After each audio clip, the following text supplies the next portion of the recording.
We now conclude this video lecture with a simpler example than the one we just saw. So let's just do a brief recap. We have seen in this video lecture the definition of convergence almost everywhere, what it means for a sequence of Borel functions to converge to another Borel function almost everywhere. So this requires specifying some measure, mu. We have seen also what does it mean to converge in measure to another Borel function. And we have seen examples where we have both convergence almost everywhere and in measure, examples where we have convergence almost everywhere but not in measure, and an example where we have convergence in measure but not almost everywhere. Then we saw the definition of convergence in LP, and then we saw also that LP is a vector space. So this space here is a vector space of Borel functions. And we saw what it means to converge in LP. We saw a rather convoluted example of convergence of functions that converge in L1 but do not converge in L2. And now, to conclude this video lecture, briefly, we're going to see an example of functions that converge in L2 but do not converge in L1. And here's the example. Our measure space is simply the real line with Borel sets, of course, and Lebesgue measure. And we're going to take the following sequence of functions. I start with this function exponential of minus x, but then I take, just to simplify the computations, exponential of x absolute value, so it decreases exponentially fast in both directions. Also, this doesn't look so good. This goes to 0 exponentially fast. And we're going to define my function fn like this. So what is fn?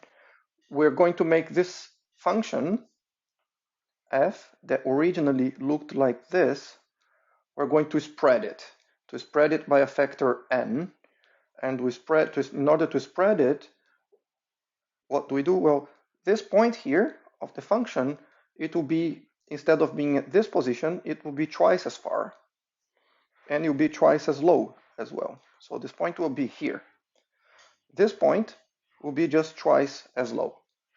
So this is what this n equal 2 here is doing. We're just stretching x by a factor of 2 and stretching y by a factor of 1 over 2. So this, instead of getting this green curve here, what we get is the blue curve. And then when, instead of taking n equal 2, we take n equal 3, then it means we're stretching here by a factor of 1/3, and we're stretching here by a factor of 3, which means this point, it's now here. And our function is like this. So again, what are these points? So this point, it will come here, and then it will come here, whereas this point, it will come here, and then it will come here. So we're just stretching it more and more.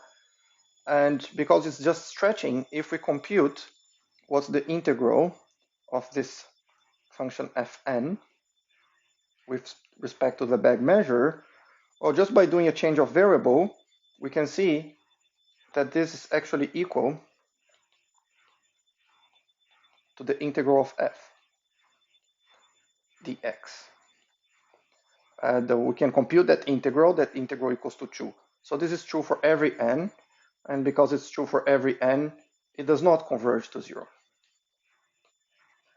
as n tends to infinity. So we do not have convergence in L1. Oh, you may wonder, how do we go from here to here? We just have to do the substitution. Just take t equal x over n and integrate with respect to t using what we knew before from our secondary school and the first and second years modules, how to integrate this function. I trust you know how to integrate the exponential function. Okay, so this does not converge to 0.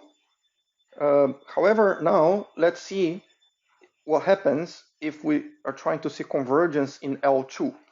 So we want to try to see convergence in L2. Now we have an exponent here, 2. And when we do the same change of variables, we're going to get a factor 1 over n out here. So this becomes 2 over n, and 2 over n does converge to 0. So we do have convergence in L2. So this is an example of a sequence of functions that converges in L2 but does not converge in L1. And this is in contrast with the previous example, which was a sequence of functions that did converge in L1 but not in L2.